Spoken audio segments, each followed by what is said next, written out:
എല്ലാവർക്കും white zone ഫുട്ബോളിന്റെ മറ്റൊരു വീഡിയോയിലേക്ക് സ്വാഗതം. ഈ ഒരു വീഡിയോയിൽ നമ്മൾ നോക്കാനായിട്ട് പോകുന്നത് ഈ ഒരു വർഷം നടക്കാനായിട്ട് പോകുന്ന ആ ഒരു കോപ്പ അമേരിക്കയിൽ അരങ്ങേറുന്ന ബ്രസീൽ ടീമിനെ കുറിച്ചിട്ടാണ്. അപ്പോൾ ഇപ്രാവശ്യത്തെ കോപ്പയത്തെ ബ്രസീലിന്റെ പോസിബിലിറ്റീസിനെ കുറിച്ചിട്ടാണ് നമ്മൾ ഈ ഒരു വീഡിയോയിൽ ഡിസ്കസ് ചെയ്യാൻ പോകുന്നത്. അപ്പോൾ നമ്മൾ ആദ്യം തന്നെ ബ്രസീലത്തെ കുറച്ച് ഇമ്പോർട്ടൻ്റ് ആയിട്ടില്ല, അല്ലാന്നുണ്ടെങ്കിൽ ആ ഒരു സ്ക്വാഡ് പ്രഖ്യാപിച്ചപ്പോൾ നമ്മൾ അത്ഭുതപ്പെട്ടു പോയ കുറച്ച് കാര്യങ്ങളാണ് എടുത്തു പറയുന്നത്. അതിൽ ആദ്യം തന്നെ നോക്കുകയാണെന്നുണ്ടെങ്കിൽ സ്ക്വാഡിലെ ആദ്യത്തെ മാറ്റം എന്ന് പറയുന്നത് അവരുടെ പുതിയ മാനേജർ വന്നിട്ടുണ്ട്. ഡോർവിയാൽ എന്ന് പറയുന്ന ആ ഒരു ഫ്ലമംഗോനെയൊക്കെ മാനേജ് ചെയ്തിട്ടുള്ള ആ ഒരു ബ്രസീലിയൻ മാനേജർ. നമുക്കറിയാം കാർലോ ആഞ്ചലോട്ടി ആവും ആ ഒരു ബ്രസീലിനെ ഈ ഒരു കോപ്പ അമേരിക്കയിലും അടുത്ത വേൾഡ് കപ്പിലൊക്കെ മാനേജ് ചെയ്യാറുണ്ട്.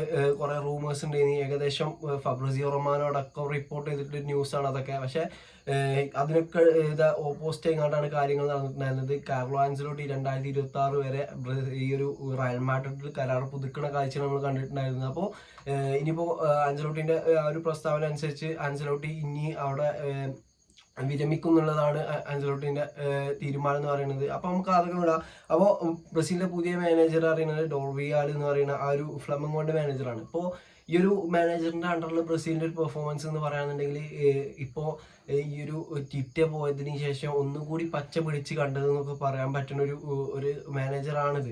അതായത് ടിറ്റ പോയതിനു ശേഷം ആ ഒരു അണ്ടർ-20 ടീം മാനേജറിനെ എടുത്തെങ്ങാണ്ട് സീനിയർ ടീം മാനേജറാക്കി അവിടെ പച്ച പിടിക്കാൻ നമ്മൾ കണ്ടിട്ടില്ല. പിന്നെ നമ്മൾ ഈ ഒരു കഴിഞ്ഞ മാർച്ചിൽ നല്ല 2 മത്സരങ്ങൾ ബ്രസീലിന്റെ 2 മത്സരങ്ങൾ നമ്മൾ കണ്ടു. അതായത് സ്പെയിനെതിരെയും അതുപോലെ തന്നെ ഇംഗ്ലണ്ടിനെതിരെയൊക്കെ ബ്രസീൽ കളിച്ചിട്ടുണ്ടായിരുന്നു. അതിൽ സ്പെയിനെതിരെ 3-3 ഡ്രോ പിടിക്കാനും അതുപോലെ തന്നെ ഇംഗ്ലണ്ടിന് നമുക്കറിയാം എത്രത്തോളം സ്ക്വാഡ് വാല്യൂ അല്ലെങ്കിൽ പ്ലെയർ വാല്യൂ ഉള്ള ഒരു ടീമാണ് ആ ഒരു ഇംഗ്ലണ്ട് എന്ന് പറയുന്നത്. അവർക്കെതിരെ 1-0 വിന്നും നെയ്തെടുക്കാൻ ഈ ഒരു ബ്രസീലിന് സാധിച്ചിട്ടുണ്ട്. അപ്പോൾ ഈ ബ്രസീലിനെ വിലയിരുത്താൻ ഇതുകൊണ്ടൊന്നും പറ്റൂല. പിന്നെ ഈ ഒരു മാച്ച് ഡേയ്സിലാണെന്തെങ്കിലും നല്ലൊരു പെർഫോമൻസ് ബ്രസീൽ കാഴ്ചവെച്ചിട്ടുണ്ട്. പക്ഷെ ഈ ഒരു കോപ്പ അമേരിക്ക തുടങ്ങിക്കഴിഞ്ഞാലേ ബ്രസീലിന്റെ അവസ്ഥ എന്താണെന്ന് കൃത്യമായിട്ട് നമുക്ക് പറയാൻ പറ്റുള്ളൂ. അപ്പൊ ഇപ്രാവശ്യം കോപ്പ അമേരിക്കയിൽ ബ്രസീൽ ഇൻക്ലൂഡ് ആയിട്ടുള്ളത് ആ ഒരു ഗ്രൂപ്പ് ഡിയിലാണ്. ഗ്രൂപ്പ് ഡിയിൽ കൊളംബിയ അതുപോലെ തന്നെ കോസ്റ്റാറിക്ക, പരഗ്വായ് എന്ന് പറയുന്ന ടീമുകളോടൊപ്പമാണ് ഈ ഒരു ഗ്രൂപ്പ് ഡി ബ്രസീൽ പങ്കിടുന്നത്. അപ്പോൾ ആദ്യം തന്നെ കോസ്റ്റാറിക്കെതിരെയാണ് ബ്രസീലിന്റെ ഗ്രൂപ്പ് സ്റ്റേജിൽ ആദ്യ പോരാട്ടം. പിന്നെ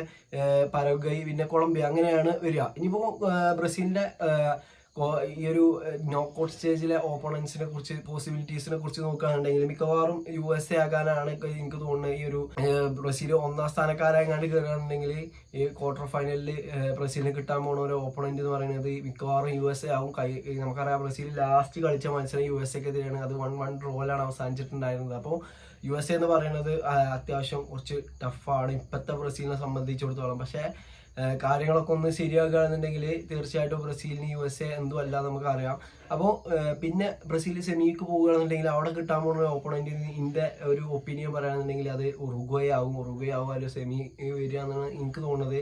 അപ്പോൾ ഉറുഗ്വേനെ മറികടക്കാൻ സാധിക്കുകയാണെന്ന് ചിലപ്പോൾ മേ ബി ഉറുഗ്വേനെ ചിലപ്പോൾ ക്വാർട്ടർ ഫൈനൽ തന്നെ കിട്ടാൻ ചാൻസ് ഉണ്ട്. അപ്പോൾ ഈ ഉറുഗ്വേനെ ബ്രസീൽ മറികടക്കുകയാണെന്നുണ്ടെങ്കിൽ ബ്രസീലിന് ആ ഒരു ഫൈനലിലേക്ക് എൻ്റർ ചെയ്യുക. ഫൈനലിലേക്ക് എൻ്റർ ചെയ്യുന്നതിൽ വേറെ കാര്യമുണ്ട്. അവിടെ എന്തായാലും അർജന്റീന ഫൈനലിൽ ഉണ്ടാവും എന്നുള്ളതാണ്. അപ്പോൾ ഈ ഒരു അർജന്റീനയെ ബീറ്റ് ചെയ്താലേ ഇപ്രാവശ്യത്തെ ഒരു കോപ്പ അമേരിക്ക ബ്രസീലിന് വിൻ ചെയ്യാൻ കഴിയുള്ളൂ. അപ്പോൾ നിങ്ങളുടെ അഭിപ്രായത്തിൽ ഈ ഒരു പ്രാവശ്യം ബ്രസീലിന് ചാൻസ് ഉണ്ടോ? ഇപ്പം നമുക്കറിയാം ബ്രസീലിലെ മേജർ ബ്ലോ എന്ന് പറയുന്നത് ഈ ഒരു കോപ്പ അമേരിക്കത്തെ മേജർ ബ്ലോ എന്ന് പറയുന്നത് അവരുടെ സൂപ്പർ സ്റ്റാർ ആയിട്ടുള്ള നെയ്മർ ജൂനിയർ ഈ ഒരു കോപ്പ കളിക്കണില്ല എന്നുള്ളതാണ്. ഇതിന് മുന്നത്തെ കോപ്പ എടുത്ത് നോക്കുകയാണെന്നുണ്ടെങ്കിൽ നെയ്മർ നയിച്ചിട്ടാണ് ആ ഒരു ഫൈനൽ വരെയൊക്കെ ബ്രസീൽ പോയിട്ടുണ്ടായിരുന്നത്. ആ ഒരു ഫൈനലിലടക്കം അർജന്റീനക്ക് അത്രയും പ്രഷർ കൊടുത്ത് കളിച്ചിട്ടുണ്ടായിരുന്ന ഒരു പ്ലെയർ എന്ന് പറയുന്നത് നെയ്മർ ആയിരുന്നു. പക്ഷെ അതിന് മുന്നത്തെ കോപ്പ എടുത്ത് നോക്കുകയാണെന്നുണ്ടെങ്കിൽ വിത്തൗട്ട് നെയ്മർ ആ ഒരു കോപ്പ അമേരിക്ക ബ്രസീൽ ചാമ്പ്യന്മാരായിട്ടുണ്ടായിരുന്നു.